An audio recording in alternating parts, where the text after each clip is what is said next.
Robert James Fischer, aka Bobby Fischer, is by many considered as the greatest player of all time. And in this game, he really shows why. We're going to look at a game by obviously Bobby Fischer against Donald Byrne. And Bobby Fischer plays with the black pieces in this game. And when I tell you he sacrificed things, I don't even wanna talk about it right now. You're going to see, okay? So the game starts with knight to f3, and Bobby goes knight to f6, and pawn to c4, and this is a sort of English opening. It was not very common. It's not very common these days, but Bobby goes g6, knight c3, bishop t7, and pawn to d4, and now we've kind of transposed in a normal position again after castles, bishop f4. We play pawn to d5, and this is now the Grunfeld defense, which is a very complex opening. To be honest, Grunfeld defense is not an easy opening to learn.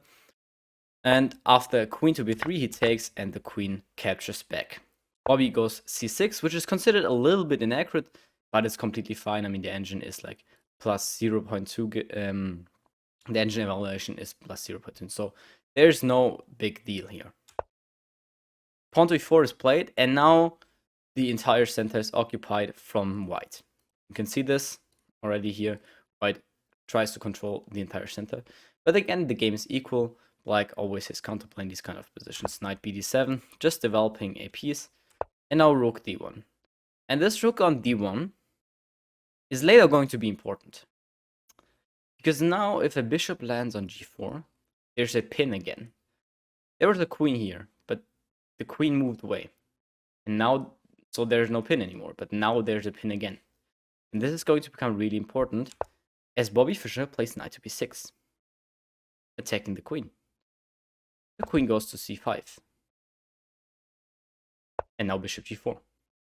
Right? He uses this to attack, to pin this guy here. And now Burns plays a fatal mistake. This mistake that Burns plays now is basically game deciding. Bishop to g5, given a double question mark. And the engine evaluation immediately spikes. Why though? Like, this seems like a normal move. I mean, you're just moving the bishop here. What in the world could be the move here that actually gives the -2 advantage to black that is guaranteed from the engine? The engine has its -2. But with what move? I mean, I don't know. Capture here? No. This is bullshit. Well, the move is knight to a4. A seemingly impossible move because the square is completely controlled by the knight. Well, what happens if you just take? Well, the knight takes e4. You stay, okay, I don't care. I just play queen takes e7. I mean, this here is all hanging. Nope, queen f5 check. And let's say you move, let's say you could play b4. Defended by the queen. I just take the knight, and you think, oh, this knight is also capturable. Rook e8. You lose the queen. Just an example line. Obviously, this is very similar. Now, this rook is also open. So this doesn't work. What about bishop takes e7? I mean, come on. I mean, this must work. Because after knight takes e7, I get bishop takes e7. Nope. Just rook e8 check, and this, and knight f4 again. And we just win again. I mean, this pressure is too much, and the bishop's still hanging. So, after this, there's really no way for white to play any capture here, so he has to play bishop queen a3, and now we capture here, and now we make use of this pin. This is what I told you. And so after this we would take here, and then obviously the game is winning for white. So you cannot capture here. That's just not playable, and it's completely losing. So the queen goes to a3, and now you take here, and the c pawn takes back. But now, obviously, you take on e4, because now you remove the guard. That was the whole point of this. The e4 pawn is hanging, and you now remove the guard and play knight takes e4. Okay? But wait, can I just play bishop takes e7 and fork you? Like, why not just do that? Play bishop takes e7 and fork you. Well, queen to b6. Like, knight takes e5, and this is just a fork. The queen to b6. And you might be thinking, whoa, free rook. No, not so easy. The bishop captures now back. And now the queen is under attack. And let's say the queen goes to b3, saying you want to trade off this guy. No. You take on c3. If the queen captures you, you take back. The rook is hanging, so the rook goes to c1. But then bishop to b4. And the king is stuck.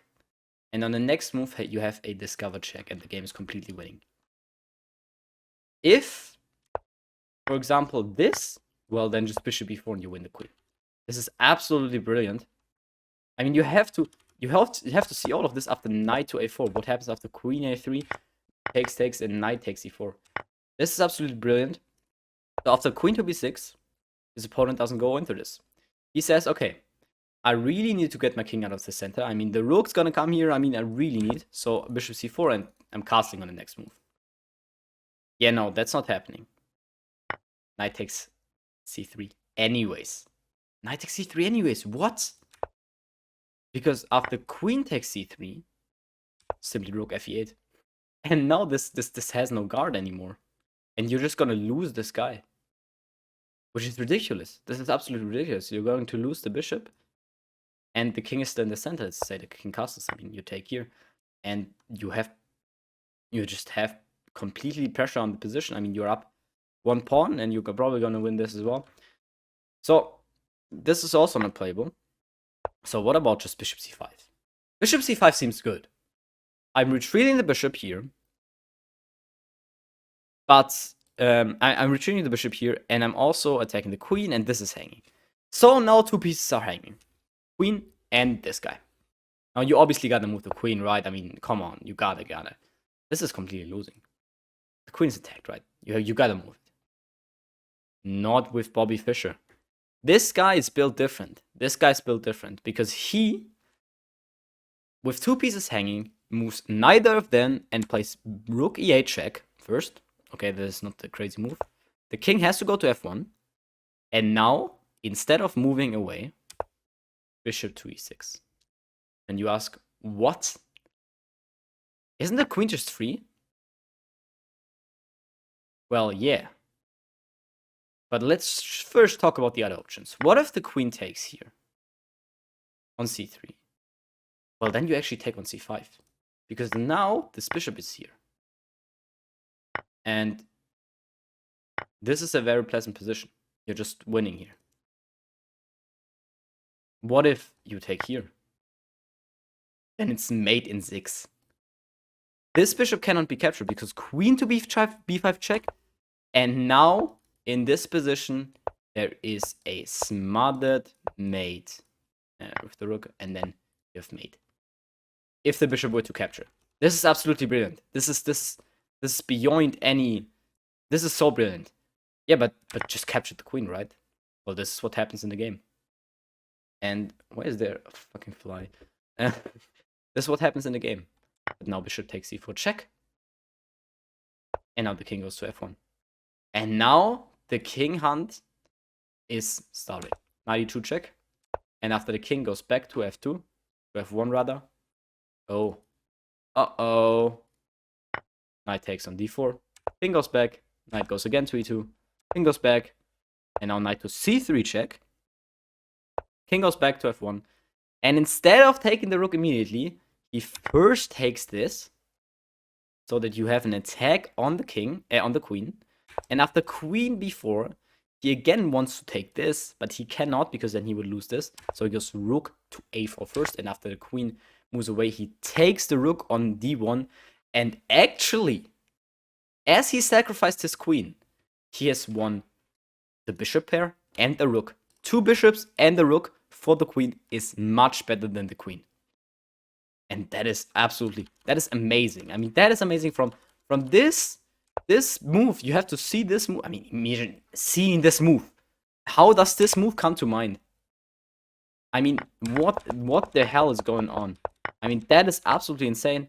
And from here on, Fischer just pushes the king. The king has to somehow get out.